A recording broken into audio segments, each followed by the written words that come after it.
Alright, magandang mainit mga kosa. Yan. Bantay tayo ngayon ulit dito sa ating munting tindahan. Halo-halo.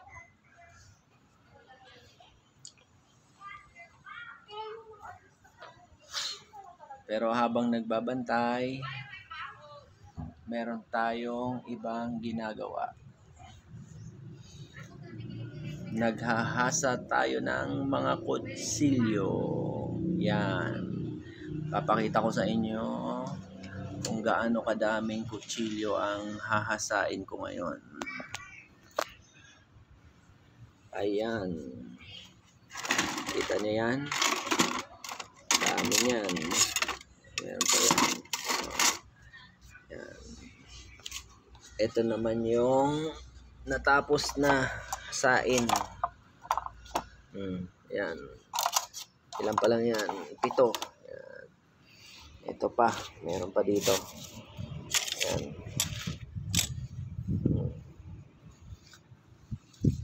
Ito lang ang gamit ko. Ayan. Grinder. 2 grinder. Ayan. Kita nyo kung gaano kadaming kutsilyo yan.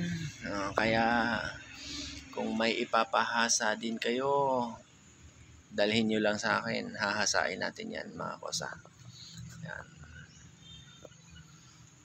Hasa kutsilyo. Yan. Yan. Itong mga kutsilyo na to mga kosa, kaya napakadami nito. Kasi ginagamit to pang shawarma. Pang shawarma. Shout out po sa may-ari po nito, kay Sis Jasmine De Leon at kay Brother Antonio De Leon. Yan, sa kanila po yan mga kosa. Yan, sila po yung nagsha-shawarma, kaya kung gusto nyo din ng shawarma nila, yan, bili na lang po kayo ng shawarma. Yan. Available pa rin ang ating masarap na ice candy. Yan. Bagay-bagay sa panahon ngayon, napakainit.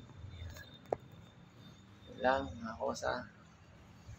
Sana matapos to ngayong araw para magamit na bukas.